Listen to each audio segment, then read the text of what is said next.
하나님 말씀 빌립보서 4장 1절에서 마지막 23절까지 말씀 함께 읽겠습니다. 그러므로 나의 사랑하고 사모하는 형제들, 나의 기쁨이요 면류관인 사랑하는 자들아, 이와 같이 주 안에 서라. 내가 유아디아를 권하고 순두개를 권하노니 주 안에서 같은 마음을 품으라.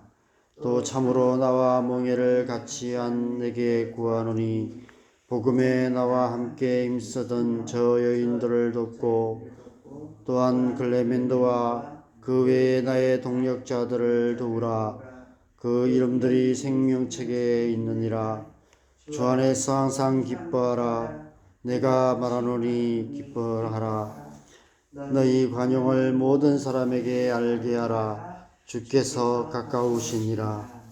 아무것도 염려하지 말고 다만 모든 일에 기도와 간구로 너희 구할 것을 감사함으로 하나님께 아뢰라.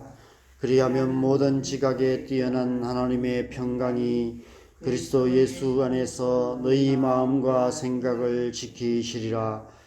끝으로 형제들아, 무엇에든지 참되며 무엇에든지 경건하며 무엇에든지 옳으며 무엇에든지 정결하며 무엇에든지 사랑할 만하며 무엇에든지 칭찬받을 만하며 무슨 덕이 있든지 무슨 기림이 있든지 이것들을 생각하라. 너희는 내게 배우고 받고 듣고 본 바를 행하라. 그리하면 평강의 하나님이 너희와 함께 계시리라. 내가 주 안에서 크게 기뻐함은 너희가 나를 생각하던 것이 이제 다시 싹이 남이니 너희가 또한 이를 위하여 생각은 하였으나 기회가 없었느니라. 내가 궁핍함으로 말하는 것이 아니니라.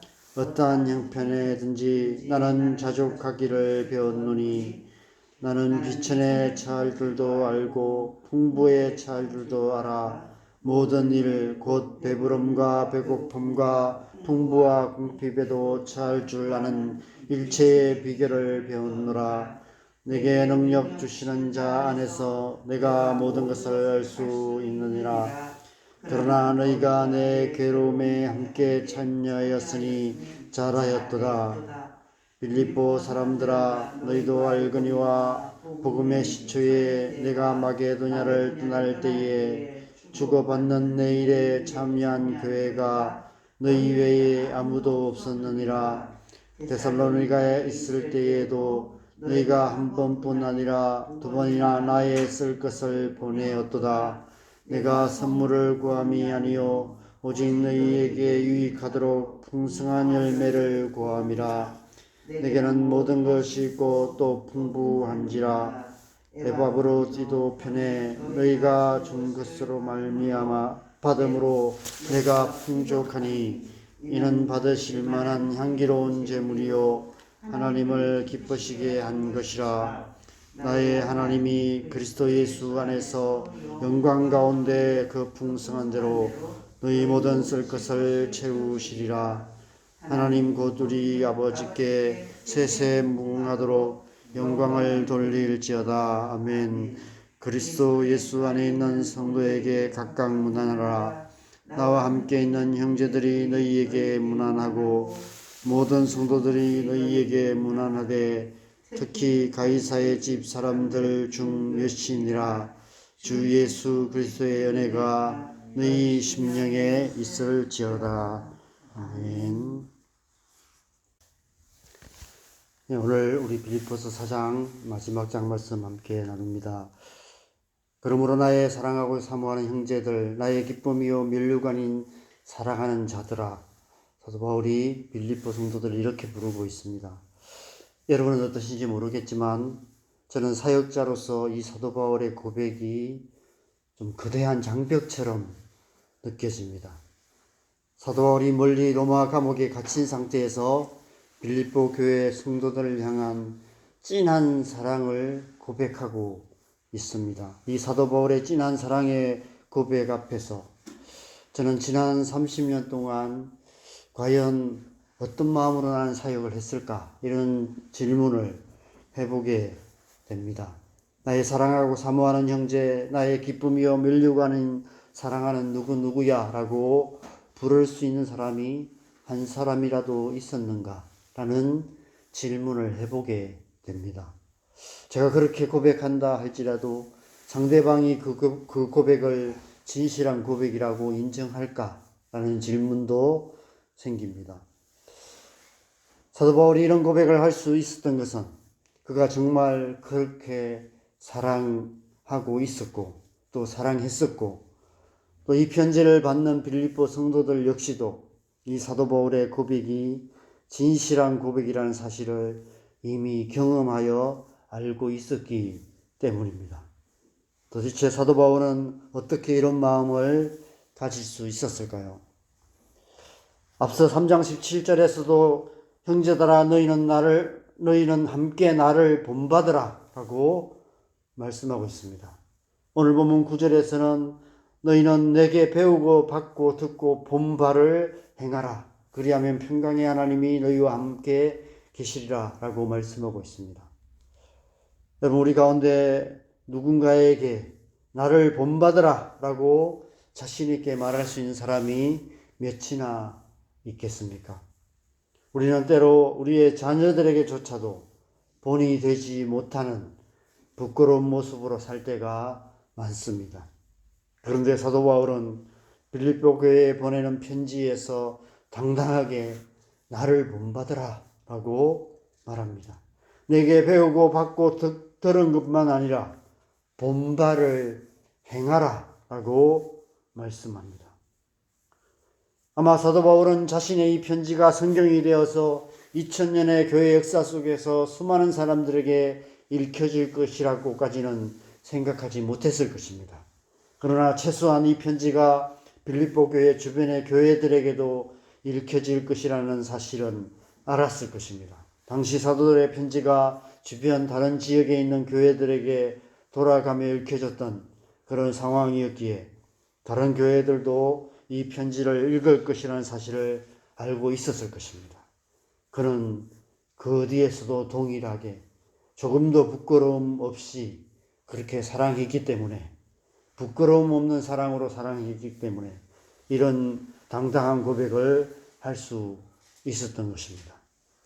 도대체 사도 바울은 어떻게 이런 고백을 할 수 있는 사람이 되었을까요? 우리는 어떻게 사도 바울 같은 고백을 할 수 있는 사람이 될 수 있겠습니까?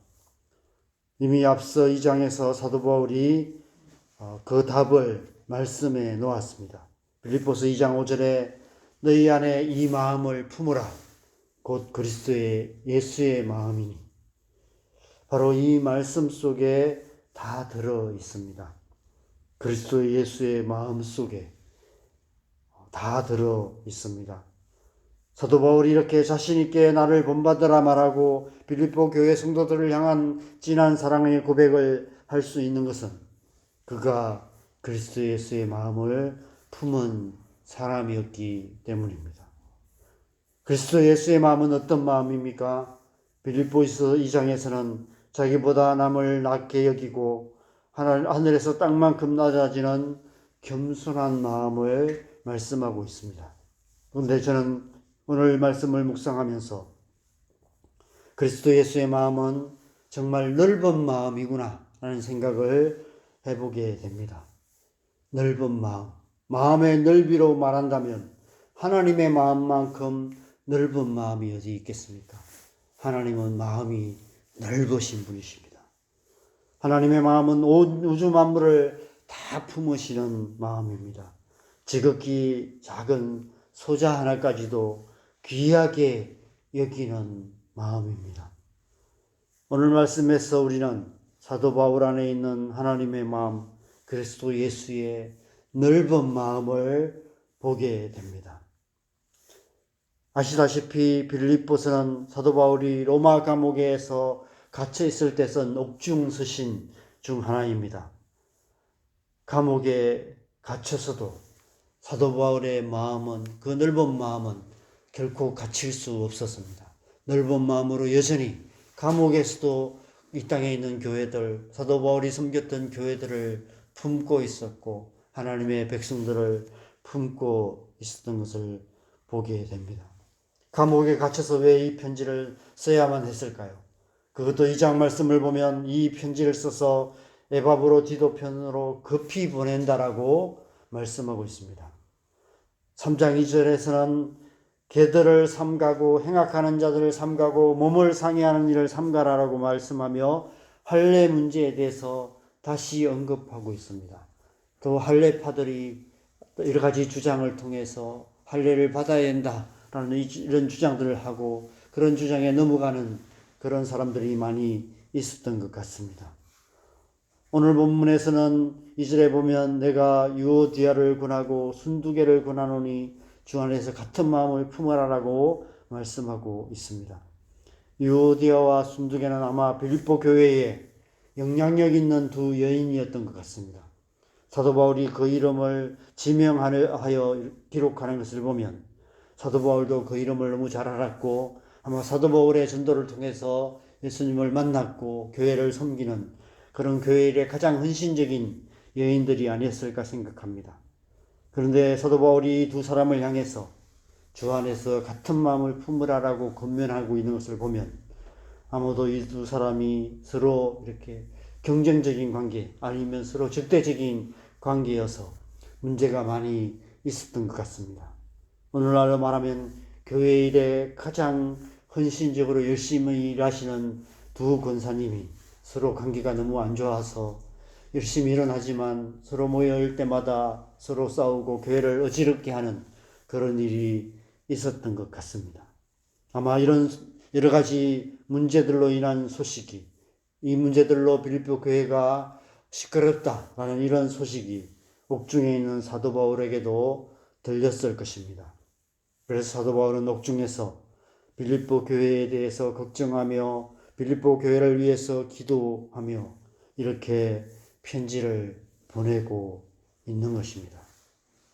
그럼에도 불구하고 오늘 말씀에서 사도 바울은 여전히 그들을 향해 나의 사랑하고 사모하는 형제들, 나의 기쁨이요 멸류가 아닌 사랑하는 자들아 라고 부르고 있습니다. 얼마나 넓은 마음입니까? 우리가 우리의 자녀들을 사랑하는 것은 그들이 사랑받을 만하기 때문이 아니라 우리 자녀이기 때문에 사랑하는 것입니다. 때로 말썽을 부리고 때론 사고도 치고 지지리도 말을 안 들어서 내 자식 안 하고 싶다는 생각이 들게 만들기도 하지만 그럼에도 불구하고 내 자식이기 때문에 사랑하는 것입니다. 우리 안에 아버지의 마음, 어머니의 마음이 있기 때문에 사랑하는 것입니다. 사도 바울 안에도 이런 마음이 있었던 것 같습니다. 사도 바울이 품었던 그리스도 예수의 마음은 곧 하나님 아버지의 마음이었습니다. 하나님 아버지의 넓은 마음으로 멀리 로마 감옥에 갇혀서도 여전히 빌립보 교회를 가슴에 품고 있었고 그 마음으로 이 편지를 보내고 있는 것입니다. 우리 안에도 이 마음이 필요한 것 같습니다. 우리 또한 이 마음을 품어야 합니다. 우리가 이 땅 가운데서 하나님의 자녀로 하나님의 자녀답게 살아가기 위해서는 무엇보다도 우리 안에 그리스도 예수의 마음, 하나님 아버지의 마음이 필요합니다. 저와 여러분 안에 이 마음이 있기를 간절히 소망합니다. 우리가 우리의 자녀들을 아버지의 마음, 어머니의 마음으로 끝까지 품고 사랑해야 할 뿐 아니라 또한 그 마음으로 교회를 향해 성도들을 향해 무엇보다도 연약한 자들을 향해 하나님 아버지의 마음으로 사랑하고 인내하며 끝까지 섬기는 삶을 살아가야 합니다. 더 넓은 마음으로 그럼에도 불구하고 사랑하고 그럼에도 불구하고 감싸주고 그럼에도 불구하고 용서하고 그럼에도 불구하고 그들을 위해서 기도할 수 있는 저와 여러분 되시기를 바랍니다. 6절과 7절에는 아무것도 염려하지 말고 다만 모든 일에 기도와 간구로 너희 구할 것을 감사함으로 하나님께 아뢰라. 그리하면 모든 지각에 뛰어난 하나님의 평강이 그리스도 예수 안에서 너희 마음과 생각을 지키시리라 라고 말씀하고 있습니다. 사도 바울이 하나님 아버지의 마음으로 빌립보 성도들을 향해 권면하는 말씀입니다. 이 말씀은 오늘날 우리를 향한 하나님의 마음이기도 합니다. 왜냐하면 우리 사는 현실이 갈수록 염려할 일들이 많아지고 있기 때문입니다. 교회의 미래가 어둡기만 합니다. 우리의 자녀들의 미래도 염려가 되고 이 나라의 미래도 염려가 됩니다. 기후변화로 인한 자연재해가 계속해서 일어나고 있고 전쟁이 끊이지 않고 있는 온 땅을 바라보면 우리의 남은 날들만 아니라 우리의 자녀들이 살아갈 앞날이 염려가 됩니다. 아마 당시 로마의 앞자리에 있던 교회의 상황도 이러했을 것입니다. 무슨 일이 일어날지 알 수 없는 그런 상황이었는데 교회자조차도 서로 싸우고 또 할례파로 인해서 여러 가지 어려움들이 생기고 이런 상황에 처해 있었습니다. 수많은 사도들과 성도들이 복음을 전하다가 순교를 당했다는 소식도 들려오고 있었고 이제는 사도 바울마저도 감옥에 갇혀 있는 그런 상황이었습니다. 사도 바울은 교회의 미래에 대해 자신들의 앞날에 대해 염려할 수밖에 없었던 빌립보 교회 성도들의 마음을 누구보다도 잘 헤아리고 있었기 때문에 지금 이 말씀으로 권면하고 있습니다. 아무것도 염려하지 말라고. 다만 모든 일에 기도와 간구로 너희 구할 것을 감사함으로 하나님께 아뢰라고. 그리하면 모든 지각에 뛰어난 하나님의 평강이 그리스도 예수 안에서 너희 마음과 생각을 지키셔서 너희 마음에 평안을 주실 것이다 라고 말씀하고 있는 것입니다. 하나님께서 이 새벽에 저와 여러분들에게 사도 바울을 통해서 이 말씀을 주시는 줄 믿습니다. 이 말씀대로 살아가시기 바랍니다. 이 말씀대로 행하시기 바랍니다. 그 이후의 구절을 보면 너희는 내게 배우고 듣고 받고 본 바를 행하라. 그리하면 평강의 하나님이 너희와 함께 계시리라라고 약속하고 계십니다. 이 약속대로 평강의 하나님께서 언제나 우리와 함께 계십니다. 예수님께서 풍랑이는 바다 위에 쪽배 위에서도 평안히 주무실 수 있으셨던 것은 그 배 위에 평강의 하나님께서 예수님과 함께 타고 계셨기 때문입니다. 저와 여러분 또한 마찬가지입니다. 여러분, 우리는 지금 쪽배 정도는 순식간에 집어삼킬 만한 거센 풍랑이 계속해서 일어나고 있는 거친 바다 같은 세상을 살아가고 있습니다. 그럼에도 불구하고 우리가 흔들리지 않는 편안함을 누릴 수 있는 것은 평강의 하나님께서 언제나 우리와 함께 계시기 때문입니다. 10절 이후의 말씀에서 사도 바울이 재정 문제에 대해서도 동일한 맥락으로 말씀하고 있습니다. 어떠한 형편에서도 나는 자족하기를 배웠다. 비천에 처할 줄도 알고 풍부에 처할 줄도 알고 배부름과 배고픔과 풍부와 궁핍에도 처할 줄 아는 일체의 비결을 배웠다. 내게 능력 주신 자 안에서 내가 모든 일을 할 수 있다라고 담대하게 고백하고 있습니다. 왜냐하면 평강의 하나님이 언제나 함께 계시기 때문이다 라고 말씀하고 있습니다.